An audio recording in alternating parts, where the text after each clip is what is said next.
Welcome to It Takes Two. I'm Blair. I'm Chris. And today we'll be talking about the Ultimatum South Africa, episodes 8 and 9. How y'all doing?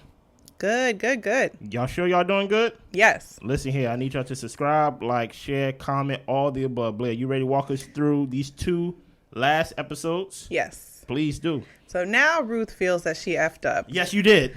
Isaac dropped the bomb on her, which was the ring. Yes, he did. So she is now apologizing for everything. Oh, my goodness. Now we know how to apologize. Interesting. Mm-hmm. And she tells him, I can't know what's on your mind. I can't tell what you're thinking. He wanted to fulfill what she brought him there for.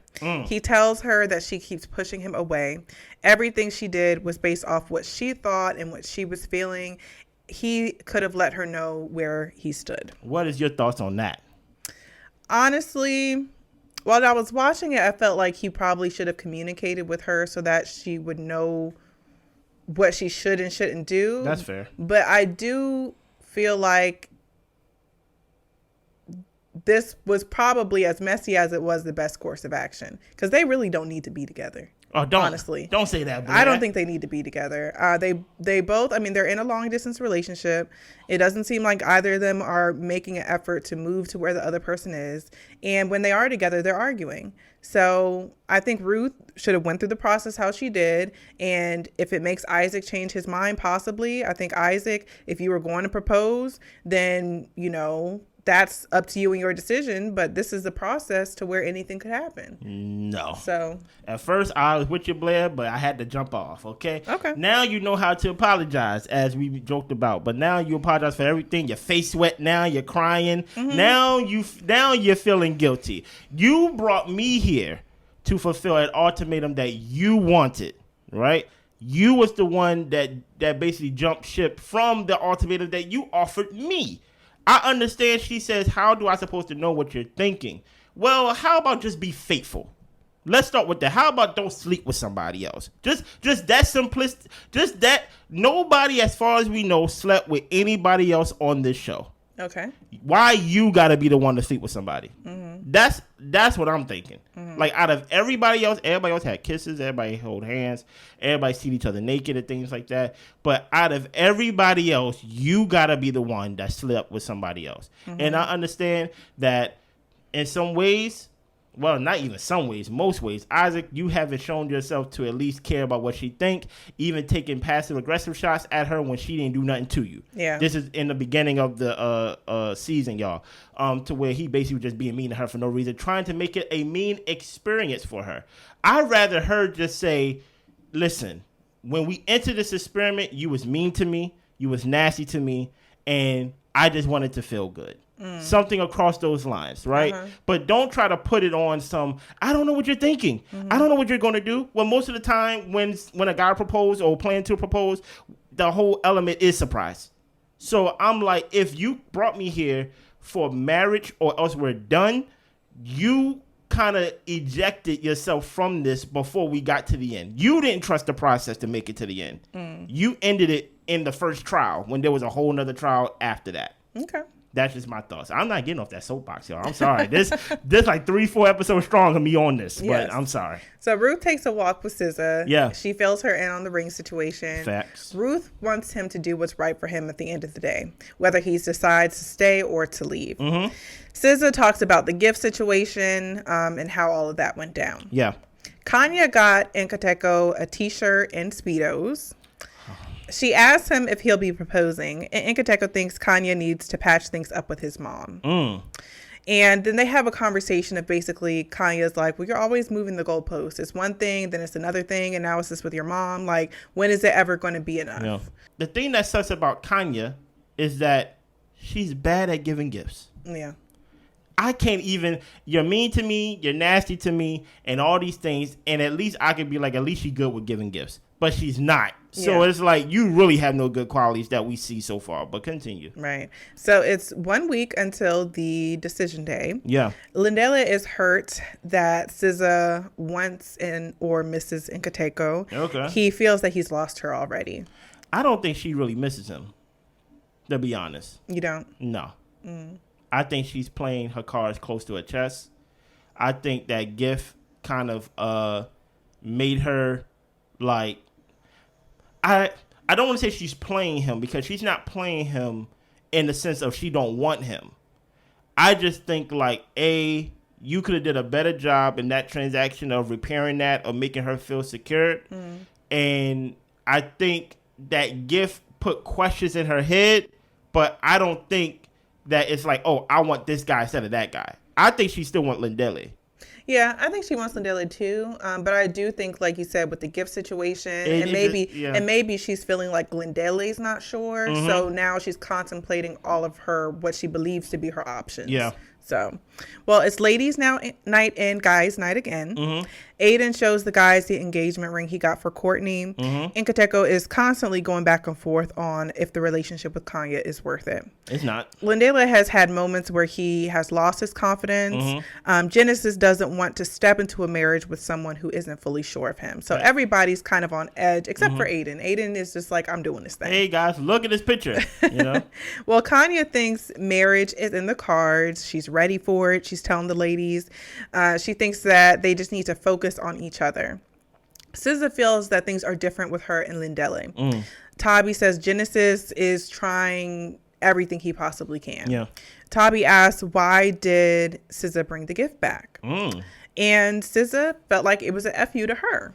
Tabi says she postponed the gift because she didn't want the gift to be found there when, like the way that Lindele left the gift for her, and it was found there when they went back to the villa. Tabi was like, you really could have just thrown it in the trash. Like, you didn't need to bring it back. Now, my thing is, in that moment, I'm under the impression that SZA didn't know Lindele sent Tabi a gift. I don't think she until that moment that Tabi just said. So that would have been like, whoa. Yeah. I thought you just gave him a gift. Out of nowhere. Does that make it less intrusive to you? The fact that in that moment when you say it's going back, you're just thinking that she just sent the gift. But now that you know that your man sent a gift, does it make it any more intrusive or less intrusive? It's still the same because he left it there. I'm assuming the last day of the trial marriage. So when the changeover happened, the gift was already there. Okay. But when the changeover happened, she's coming over, hugging him, bringing a gift. So I don't think it changes things that much. It's more on the how for you. Yeah. Okay. Then the gift itself. Yeah. So if the gift... And then the win. Okay, so what if it was, and I'm changing it, what if SZA just left the gift there and like you found it? Tabi. What if Tabi was to left the gift there and SZA found it? Is that the same intrusive, or basically you still like no, I would have been like, how do I put it? The intention was for the person to have the gift prior to the changeover. So I would understand that, but it still kind of looks like, okay, you left it here for me to find after the changeover. Okay. I see how you say it. I mean, it's all about the timing for me. Like, y'all really should have exchanged gifts, not just leaving stuff around the house. Do it on day one. Exactly. You know what I mean? But what do you think? To answer your own question. I am a guy, meaning that I have a big ego and it can be easily bruised, right? Whatever what was in this house while I wasn't here would not be in the house while I'm there. Okay. You get what I'm saying? So if there was a teddy bear or a gift bag that was there while y'all was in y'all little fake marriage, it would not be there when daddy come home. Okay. You get what I'm saying? So all of it would have went in the trash. Okay. In that moment. Even the gift they had, if they exchanged the gift during the trial marriage, they'd have to throw it away. I'm here. I'm home now. Okay. I'm home. Like, this is your real relationship. Okay. So I'm keeping the green shirt though. Okay. So Lindele and Genesis have a 1-to-1, and Genesis did his thing, and he said that your present was on the bed. Yeah. And then we got your present back, and Lindele thinks that he and Tabi have a good emotional connection. Okay. So Genesis is pretty much like, you treated her well. It's going to take some time to get over, but Genesis doesn't have an issue with Lindele. So I think it was a nice interaction between those two, that he actually, if I'm not mistaken, he thanked Lindele for treating her well. treating her with respect. Yeah. And things like that. Better man than me. Yeah. Ruth is saying that she's definitely getting married because she saw her ring. Ruth. Okay. Yeah. Because everybody's like, how do you know he's gonna propose? He said, "Girl, I saw my ring." Listen here, many times than not, if he pulled that ring out as a gotcha moment, I don't think he's gonna get down on one knee and propose. No. You know.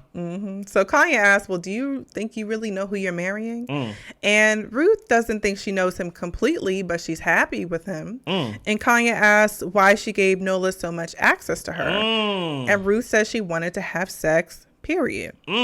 Ruth says it's the same as a random guy seeing you naked. It's not. And they go back and forth. And they end up arguing and not coming to blows, but they get very heated during their discussion. What are your thoughts on that interaction right there? I felt like Kanye was pressing the issue. Yeah. Like, you asked your question, Ruth answered it, and you're continuing to be like, oh, well, like, I don't know why you would sleep with the guy and all this type of stuff. It's just like, why are you judging this girl? Or if you're judging her, judge her quietly. Like, nobody needs to know all of your thoughts all the time. Like, just shut up. What about you? You know, I'm about to climb back on my soapbox for like the 10th time. Okay. Right? I agree with Kanye. It's kind of strange. I do. But does she need to say it? Is it necessary? But because here's my issue. And my issue comes with how Ruth is talking. During that time, while you're in the house with your face wet crying, you're not saying you're happy. You're saying that I basically cut you off and I don't share nothing with you. You don't know where you stand with me and things of that nature. And now since you know that you've seen the ring and now you're happy, I'm like, you're like you can't be happy. And then Kanye's basically there like, hey, if you love him and if you wanted to be with him, why did you? Because even though we may not have spoke about boundaries, why did you give this guy, a stranger, because that's the word that she kept saying, stranger, and she said, no, that was my husband. And that's what Kanye was like, stranger, stop it, like stop playing with us. Even though you may put husband, it's a trial marriage, it's not real. Why did you give someone access to you if you knew that you loved Isaac? That's a real question. Did it need to come from Kanye though? It didn't. Wrong messenger. Okay, but I'm just saying, but the message is still fair. Okay. It's still an objective question that if you really love Isaac, which I don't believe you do, I just think you're happy because, you know, you get in the whole, you see the ring, you think you're getting proposed to and things like that. If you had the intention of loving Isaac and that you was happy, why did you give a stranger that much access to you that all the other women did not give these guys, which was the same husbands as Nola was a husband to you, that access? Okay. 10th time on that soapbox. All right, okay? You ready to step down? You know. One last time, okay? So Ruth tells Isaac she got into it with Kanye, and Isaac is honestly proud of Ruth that she was able to go toe to toe with Kanye. Yeah, he been to hell and back. Okay? Right. Kanye tells Kanye tells Nkateko what happened. She calls Ruth an ugly hood rat. Nkateko tells Kanye to let it go. She spoke about it for like 3 to 4 hours, and he's just like, you let things take your joy for way too long. Like, he's like, we've been talking about this for an hour. Like, it's just too much. Like, you need to learn how to let things go. And find other insults. Hood rat. I've been hearing hood rat for like 4 episodes straight. And none of these girls are hood rats. I'm about to say, man, stop it. So Courtney and Courtney and Aiden have breakfast with their parents, with her parents and his mom. Courtney says Aiden is indecisive and she needs confirmation from his side. Aiden's mom gives us a little bit of insight as to why he's indecisive, and she says it's because his dad likes to play devil's advocate, and it makes him question his decisions and if he's making a good one. Okay. Mom says that he just honestly needs to move beyond that. And mom is just like, his dad does that just to make him think. So, I don't know. It kind of makes me go, was Aiden ever a person that made bad decisions or like rash decisions to the point where someone has to basically put other options in front of you and be like, hey, think for a second.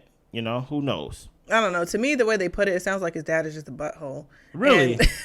And that he's constantly making Aiden question himself. So, like, to basically creating some type of insecurity in his son. Possibly. So that's what it sounded like to me. I mean, listen, 50-50, really, to be honest. It could be anything. I definitely can see it from your perspective.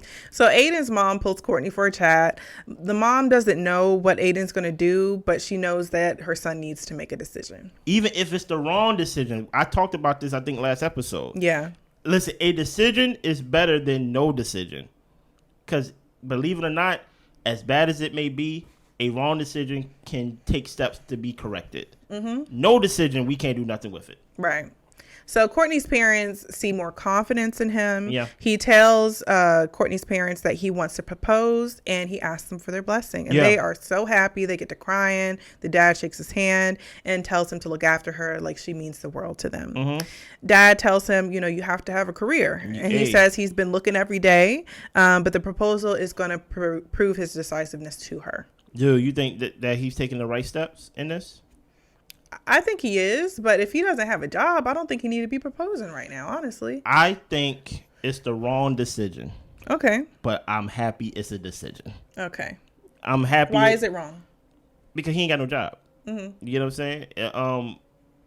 I think, and I don't know his situation. Maybe he had one, he lost it. Who knows? Or maybe he has a job but not a career. I don't know. Maybe. I think that's probably what it is. Mm-hmm. I think he has like a job just to make sure he eat every day. You Yeah. know what I'm saying?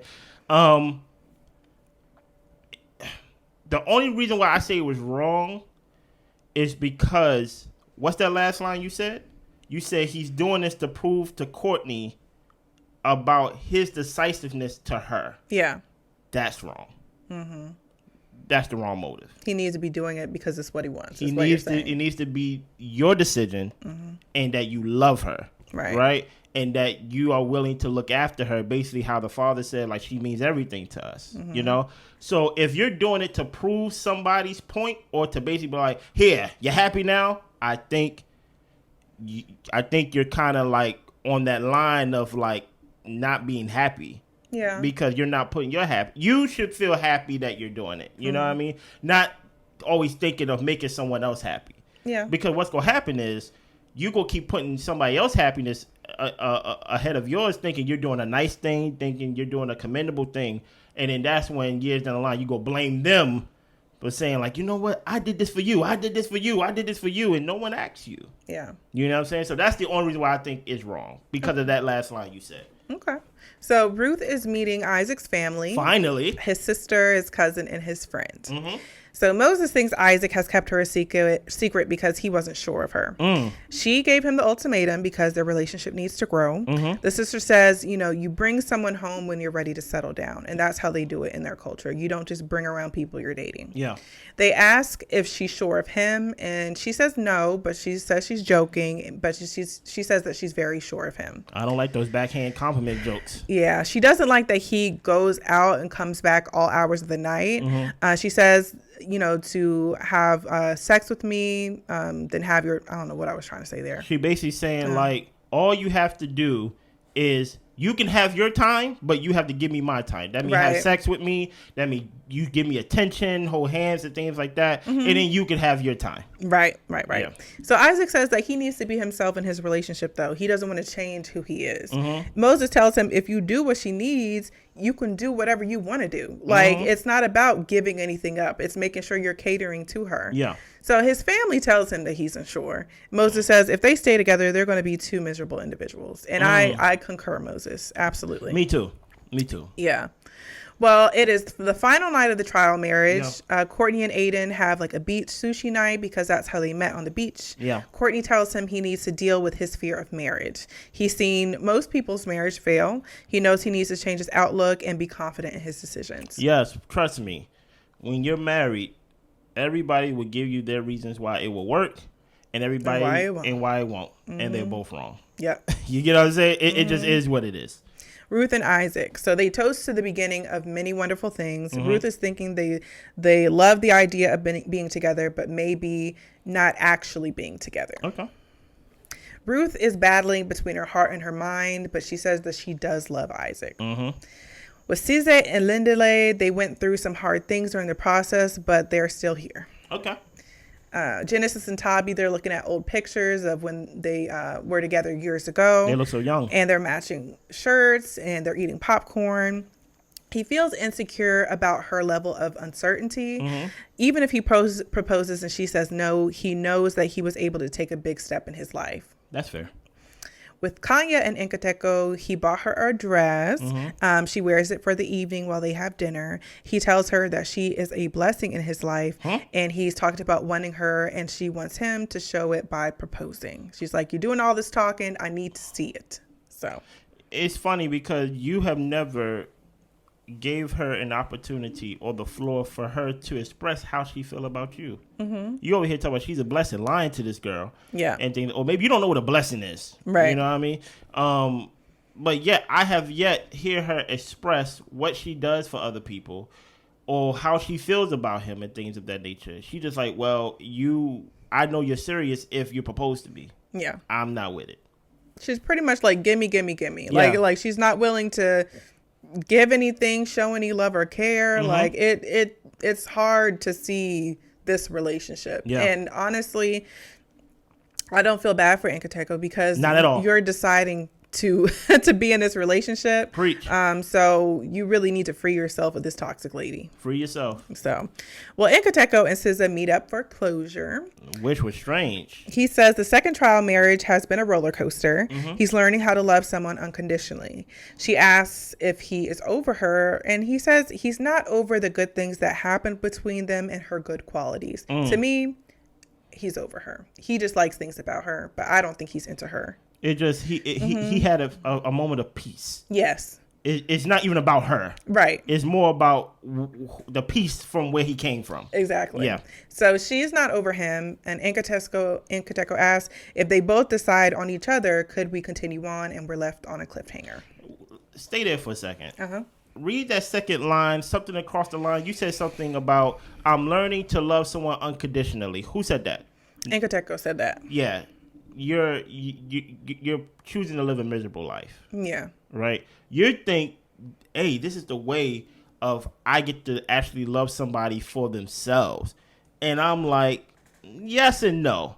You can always put a spin on something that's not what it really is. You know what I'm saying? Mm-hmm. You're being abused. Mm-hmm. That's what it is. So I don't think he really knows what it is to be loved and to receive love in a healthy way. That's why when he was talking to SZA, he was talking about the qualities of it. Yeah. Right? Because he's like, if I could just take your qualities and put it in Kanye. But truth be told, you just need to let Kanye go. Yeah. But let's get on to these decisions. It's decision day.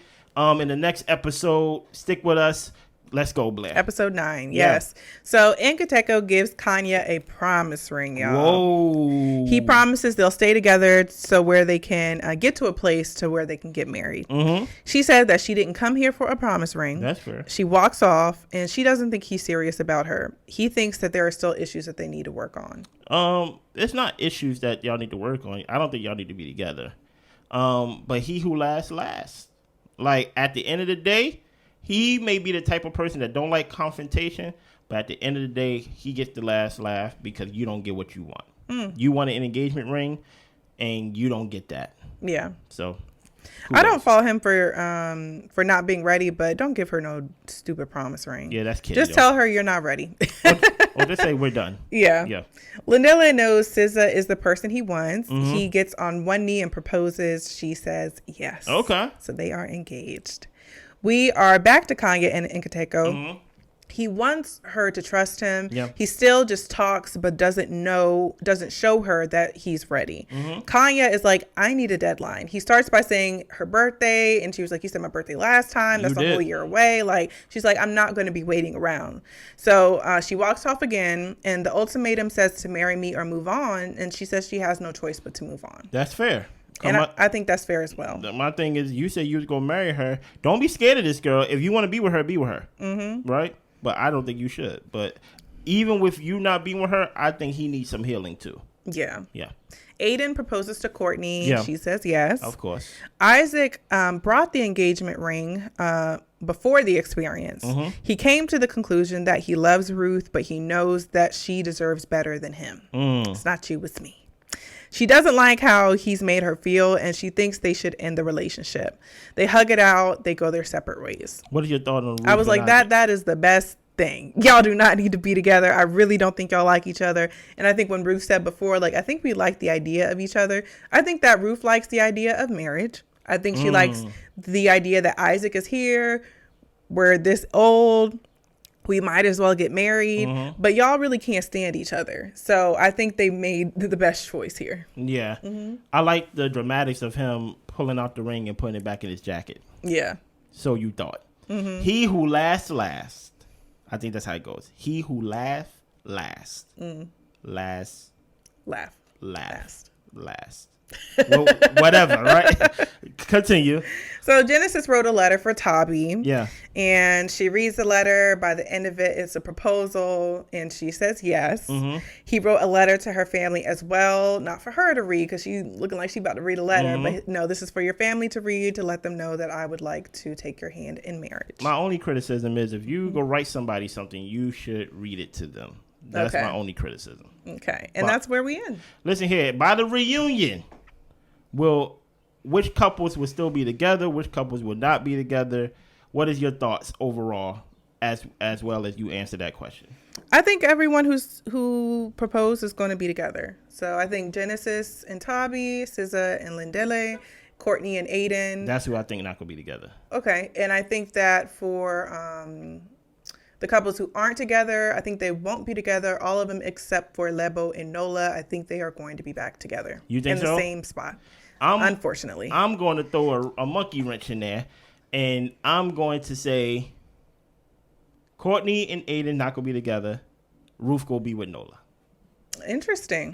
Listen here. I'm gonna end on my soapbox. Okay. I'm gonna say Ruth gonna be. If Ruth ends up with Nola, this will be the greatest season I've ever seen. And this is only season 1. Mm-hmm. I really think so. Overall, what did you think of this series? It was good. It was very entertaining. I like that the people, even though Kanye would get loud and ratchet her doggone self, everybody else seemed to be very composed and mature. So I like this experience with these people. This was like a good group. Mm-hmm. Yeah, I think so far the Ultimatum, America Virgin they have a rival in my opinion. I am looking forward to season 2 of the Ultimatum South Africa. But y'all stick around, subscribe, like, share, comment. We do a lot of shows. We review a lot of shows.